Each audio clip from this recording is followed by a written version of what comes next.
Oh geez, I know that somebody, somewhere, someplace, no matter how many disclaimers I give, are gonna get all up in their feelings about something that I say in this video, and that is not my intention. I am not here to piss you off. I am just here to talk you out of buying some bullshit.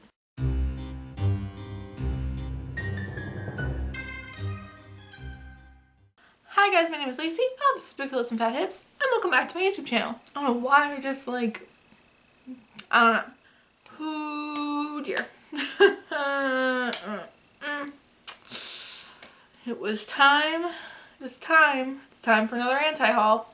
I don't do a lot of anti-hauls, mostly because, one, I buy a lot of makeup, and two, whenever there's like an onslaught of releases, there tends to not be that many things that I feel that strongly about to make a video about. Also, I feel like the whole point of an anti-haul, originally Kimberly Clark's style of anti-haul, was to like talk herself out of buying some things and then to help you guys not buy the things in the process.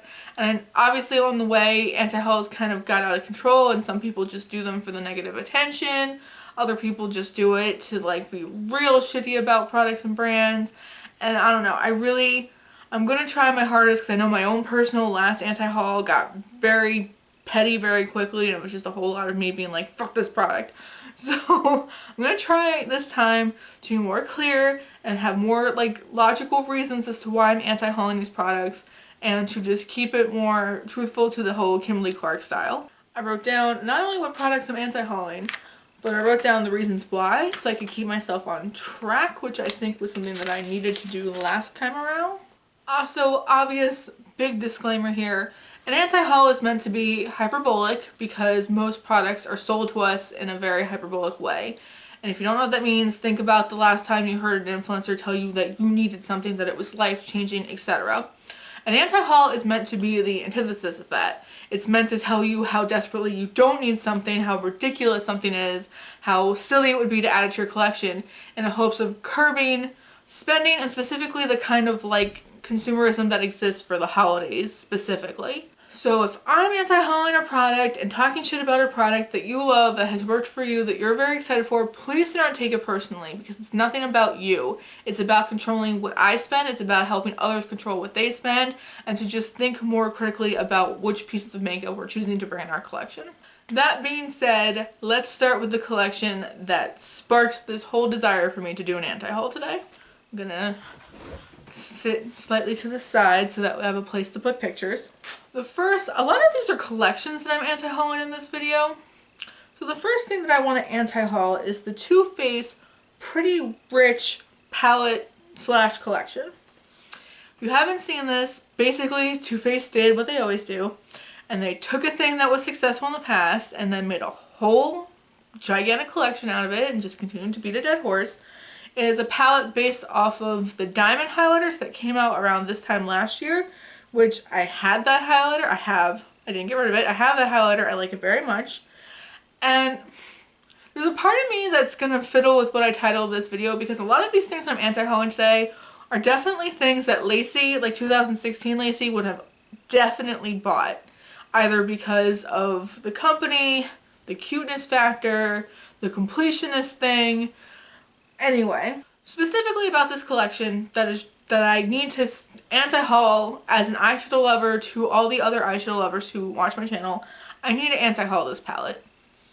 It is a boring neutral palette at the heart of whatever it is. No matter how pretty the outside is, no matter what kind of glitter shades are infused into it, it is a boring neutral palette. I just recently saw swatches of this, and it's even more boring swatched than it looks in the pan. Also, the big thing about this palette is that it has pressed glitters in it, which, if it's the kind of glitter that's in an adhesive, I know very few people that like eyeshadow palettes that have that wet glitter adhesive in a dry palette, because I don't know if your powders get into it and it's just gross. But also, if it's just specifically a pressed glitter, I already have the Too Faced Glitter Bomb palette, and everybody else hated that palette, but I'm kind of indifferent about it because sometimes I like a lot of glitter. But like either way, I'm good because I have that Glitter Bomb palette. I don't need any more of Too Faced's glitters. Also, this palette definitely rides the line between like cute and tacky. Like adorable and Claire's. Like, I don't know how I feel about the font on the outside of the packaging. I just feel like this is a very bulky palette. And like I said, 2016 Lacey would have loved a bulky palette, but now I'm just thinking like, where am I going to keep this? This is definitely something that they're going to hope that you keep on your vanity as like a cute thing. But I don't know. And there's also a part of it, the whole like flexing aspect, the whole like, oh, look at me, I'm so pretty rich. Like, I don't know, that to me is distasteful. It reminds me very much of like the new wave of YouTubers that are like 17-year-olds that are sponsored by multimillionaires in like a commercialized sense, like the whole flexing culture. I don't like it. If I, like the original diamond highlighter was so cute and it kind of had a little bit of like elegance to it. I think if they would have taken the collection in a way of like, look how luxurious this all is, but instead they put like graffiti writing over an even bigger diamond box and then like included a bedazzled Better Than Sex mascara and a glow job mask. Like, you don't need any of this. This is all recycled products, beating a dead horse once again on Too Faced's part. It's just like, it's all of the crap that caused me to make a video about Too Faced 1 year ago to start this channel about how ridiculous the brand is. I'm anti-hauling all of it. The next collection that I'm going to anti-haul is the Colourpop Disney Princess collection. Simply because if you took away the fact that Disney is on the cover of these items, all of the products are boring as hell. All of the colors are boring, they're all very neutral, and they're things that I know that you have a million times over in your collection. I know there are things that I have a million times over in my collection. It's all kind of just pinky beigey browns. And I get that Disney has a mass audience and therefore you want to pick colors that are going to appeal to a mass audience. But I think anyone who has a love of makeup, who has a collection that's too big, probably for their own good, is going to have these colors already. Whenever there's a situation like this where you find yourself drawn to a collection with like a theme that really appeals to you, think about if you would buy the same makeup if the theme wasn't there. Like if Colourpop just released all these products as is and just named it something like the Bows and Sparkles palette, would you want it? And that should be the answer to whether or not you should get it. Similarly, the new Besame and Peter Pan collab collection. I really love the packaging for all these products, but the products inside, again, are very, very boring to me. And there was one thing that I thought was a highlighter, and I thought it would be so cute to have like a clamshell highlighter, but then it ended up just being like a pressed powder. And I don't know. And a lot of people have been complaining that they don't get that this is Peter Pan, because I think the mermaid part of Peter Pan is such a small part of the movie, and it's not really integral to like any other like big plot line. So I don't know. I think it would have made more sense if they went maybe like the Tinkerbell route, even though that's very like immature, and I know Tinkerbell is heavily marketed to children most of the time. But I wish the products inside were more interesting, because the packaging I personally like. I know a lot of people have called it tacky. I think had there been like really cute products inside the clamshells, I would have been sold. And I'm like personally really waiting for the Besame collection that speaks to me, because I want to love their brand so much, but so far nothing has seemed right for me. Like all of it has seemed kind of like meh, and I feel like a lot of it is gimmicky, which is why I'm going to anti-haul it, because I don't like a gimmick.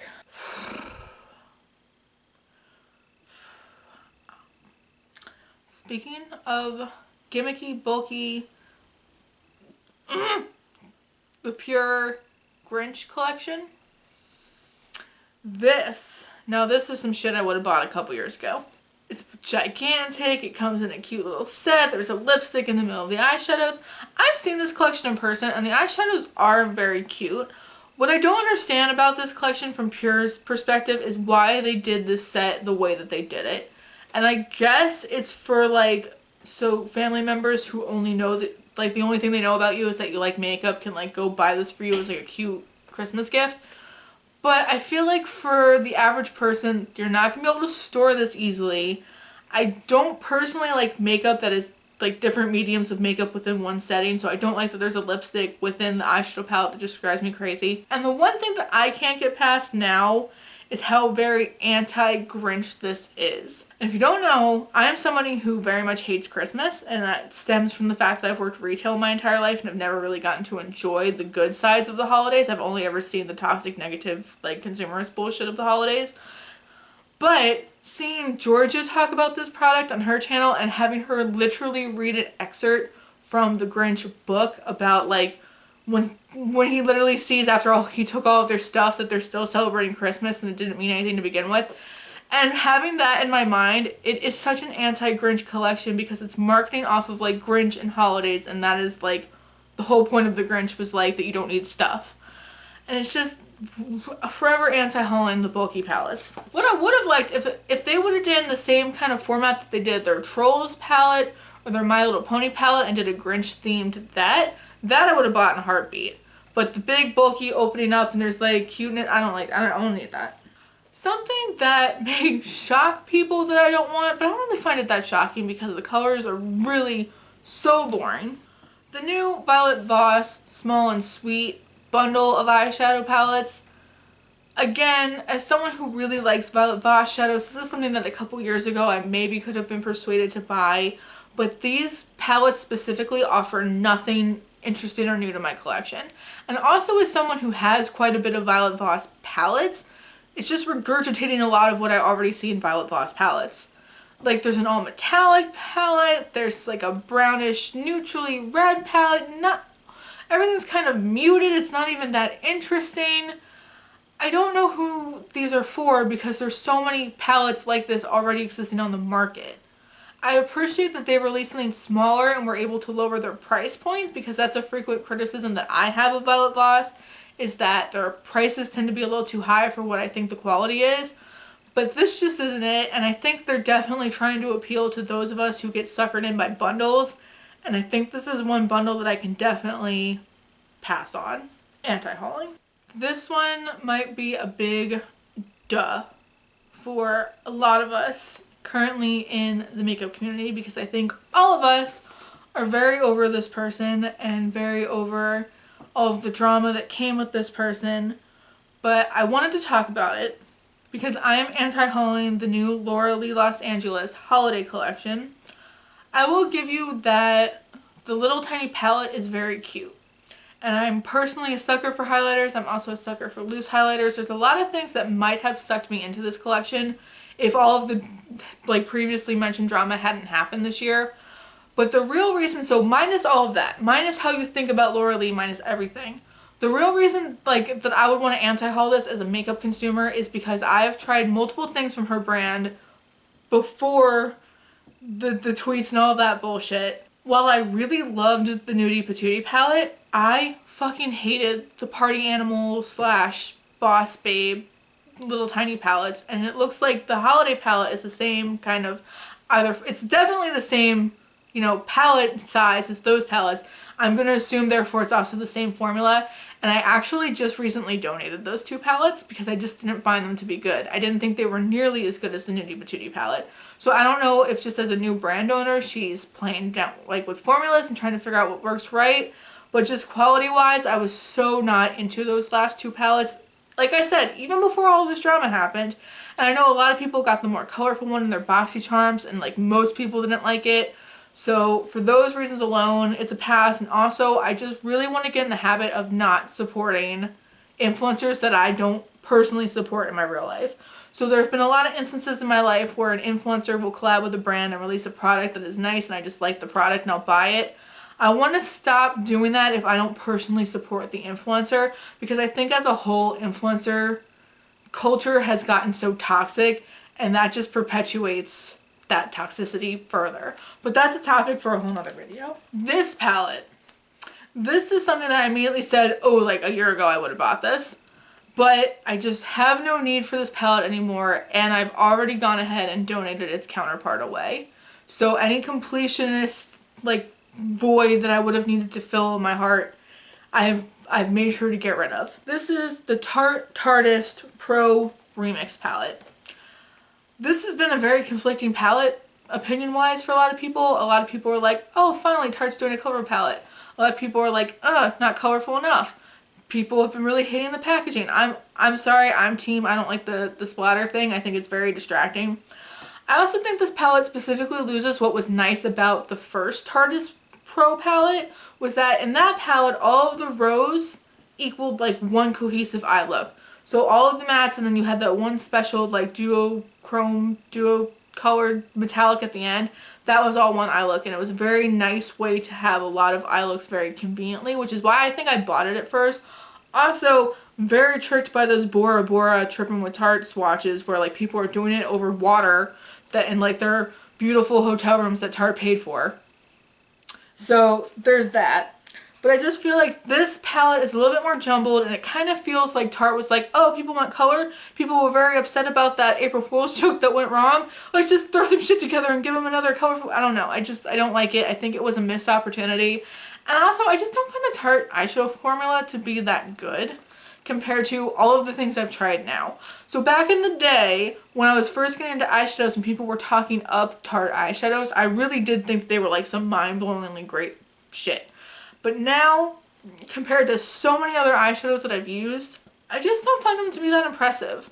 And I don't find this palette to be that impressive. And I think maybe if you're a Tarte lover, this is definitely going to add something new to your collection because they don't really have anything like this. But I just think, at the end of the day, it's still a blah palette. And I think they're going to have to send some influencers on some more trips to be able to sell it. Something that infuriates me that I'm anti-hauling is the new Urban Decay On the Run, On the Go palettes. These little like tiny ones that are a ripoff, not a ripoff, but I should say an extension of the Born to Run palette that did really well. I think I want to do a video called Brands That Used to Be Cool, because Urban Decay to me is a brand that used to be cool but just isn't anymore. And I find all of these palettes to be extremely boring and extremely mainstream and extremely not the Urban Decay that I signed up for. I get that these are going to appeal to a lot of people, especially because, like I said, that Born to Run palette did so well and people speak so highly of that. I still find that palette to be so boring. And all of these palettes are also really boring, and I find them to be very similar within themselves. So I feel like if you bought all four, you would just have very close, if not duplicate shades in each single one. I don't know. I haven't seen a lot of these palettes to make like a clear decision on them, but I just know it's not for me. And I just feel like, and I've said this before, what happened to Urban Decay? Like, I don't get it. They used to be so edgy.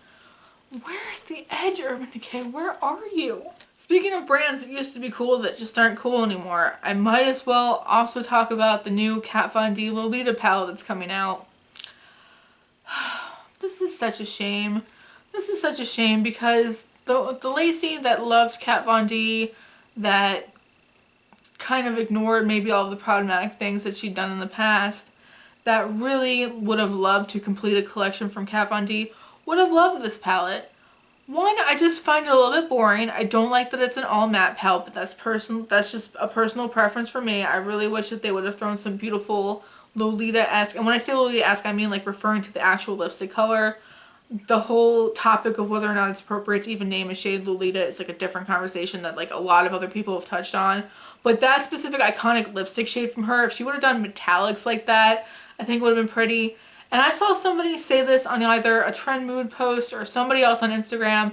Somebody else had commented like, had this palette had looked good, this might have been the last thing they ever bought from Kat Von D, and it would have been a nice way to like round out the entire collection. I definitely agree with that. If this palette came out and looked mind-blowing, I might have been like, this is it. This is the final Kat Von D purchase. This is my farewell to the brand. Au revoir. But the swatches I've seen of this look horrific. They look dusty as fuck, and I don't know what happened to Kat Von D. And I say this because I just recently swatched her Fetish palette in person, and that palette was dusty as fuck. And she definitely had dusty eyeshadows in the past, but not this bad. And I feel like the quality of her products has gone so downhill. If you're just ignoring all of the controversy and just looking at the quality, it doesn't feel like the same Kat Von D that I used to love. And it just doesn't seem cool anymore, like I said. And I don't know. Maybe I'll wait to see like reviews that come out on this, because I have a friend here on YouTube, 90s Love Child, who she's a big Kat Von D fan, and she reviews her products from the perspective of someone who loves Kat Von D, and she really hated the Fetish palette. So I'd like to see her opinion on this Lolita palette, but just like, it's a no from me. Just on all aspects, on the not supporting Kat Von D as a person thing, on the dusty, swatchy, awful, chalky swatch thing, the lack of creativity. I just feel like she lost her oomph. Like for me, I hold the Saint Center palette in such high regards. I know a lot of people hate that palette, but for me, I find that palette to be a beautiful work of art. I think you cannot beat the physical cover itself. I think it's stunning, the way the two halves. I remember going to Sephora to get it and like holding it in my hands and being like, oh my god. And nothing Kat Von D has released since has given me that same feeling. Before or after all of this stuff that's come out. I don't know, just not cool anymore. Something else I want to anti-haul is something that I teetered on wanting for a second, but I just can't get it because it committed like a very bad palette sin for me. This is the Nabla Poison Garden palette, and the reason why I say it committed like a crucial sin is because the cover does not reflect the shadows inside. Because the cover of the palette suggests that there's going to be like beautiful greens and like dark colors, and it's going to be like a poison garden, like a witch's garden, like ooh ah. And it's just kind of typical when you open it. And if you cover up that one blue, it's like I definitely don't want that palette because I have it a million times over. And I want to give a huge shout out to Paulina Beauty because she reviewed it and said she hated it. And I trust Paulina because she really just stamped in my mind that I don't need this palette anymore. And it's such a shame because I ended up getting the first Nabla palette, the Dreamy palette, and I love the quality of that palette. That palette just feels like a luxurious palette from Italy. I talked about this in the Half Cousins podcast. And I've been like waiting for another Nabla release that really speaks to me. And I thought this was going to be it, and it's just not it. Something else I want to anti-haul because I cannot believe I don't know how I could possibly be the only person annoyed by this. But any Ofra palette, like face palette, that ever comes out, I'm anti-hauling. Because they just keep regurgitating the same highlighter shades over and over and over. And I'm a die-hard lover of the Ofra formula, and I want new shades. They don't even do like cute, like, oh, for the holidays we have 2 old classic shades but 1 new shade. Like, everything is just a regurgitation of something they've already released. I don't get it. I don't get how Ofra can possibly continue to have sales. And I don't get how I'm the only person who seems to be like noticing that they just keep putting the same shades over and over in palettes, just in like smaller or bigger forms. I don't get it. Like, how am I the only person not annoyed by this? Ofra, just release some new shades. You have like the best highlighter formula on this earth. Release some new shades. That's all I ask, or I'm gonna keep anti-hauling you. 2 more things. The Dominique Cosmetics Berries and Cream palette. I wanted this palette. I really wanted this palette. When I first saw it, I'm like, ooh, it looks so rich and vivid and amazing. And then I saw swatches, and it just looks so Pepto-Bismol-y. Like, everything kind of just looked like a slightly different version of a dusty pink. And if you cover up that one blue, you lose all interest in the palette because it just turns into the Naked Cherry palette. And I don't get why all of these mauve palettes are coming out now because I feel like mauves have been done before a million times. And I'm so disappointed. This was such like a cock block, those swatches, because it looked like such a beautiful, deep, vivid, like jewel tone palette. And those swatches just look like bubblegum nasty. And I don't know, I hope that doesn't come off harsh, but I just feel like this would look very chalky even on my complexion, and I'm paper. So I feel like anyone with a deeper skin tone is gonna have like, it's just gonna look ashy. And I don't know. I cannot believe how gorgeous those shades looked in the pan versus the swatches. Ugh. And then finally, because I talked about Too Faced and how that's kind of how I started my channel, was like shitting on Too Faced, I want to bring this back and anti-haul some Kylie Cosmetics, because if you've been with me since the beginning, my second video that I ever posted on my YouTube channel was a video called Why I'm Not Buying from Kylie Cosmetics Ever Again, and there's a lot of reasons about like the inconsistency of the formula that I didn't understand, like blah blah blah, the return policy, etc. Now that Kylie Cosmetics is in Ulta, I feel like I have to restate my permanent anti-haul of this brand. And the reason I'm saying this is because it's a very hyped up brand that is now easily accessible. So I just want to take this moment to remind all you guys that just because something is so ridiculously hyped up does not mean that you need to go check it out in person and buy it. And I say this because I was in Ulta and I was looking at the lip kits and I caught myself because I was debating getting some of her lipsticks until it hit me that I have a room full of lipsticks and nothing she could possibly offer me is going to be different than any of those lipsticks. It's just the fact that people speak so highly about them that made me want to try them, and now they were so readily accessible that I could try them. stop. Stop yourself from being convinced that because of the hype of something that you need it. And I just want to end on that because we are now in the holidays, we are now in the season of hype, and like there's some things that are just givens, like don't buy vaults are stupid. Don't buy like sample kits because you're better off just buying the one full-size thing that you wanted. And don't buy overly hyped up things just because they're hyped. And I just want to end on those closing points because we all could use those reminders this time in the holidays. And with that, that was my fall/winter/holiday 2018 anti-haul. What do you guys think about all of the products that I anti-hauled? Do any of these echo, I guess it's in the middle now. Do any of these echo any of the things that you're anti-hauling? Do you disagree with me? Did you buy any of these products and you really liked them? Talk to me about it down below. Just remain respectful. Because like I said, this is all in good fun. This is all to be hyperbolic. This is all to be exaggerative. This is not to like get anyone's panties in a bunch. This is all just like to tone in, bring in, I don't know what the phrase is. This is all just to calm down the spending. You know what I mean? That's what it's for. If you like anti-hauls, if you like these kinds of videos, if you like me, definitely hit like and subscribe.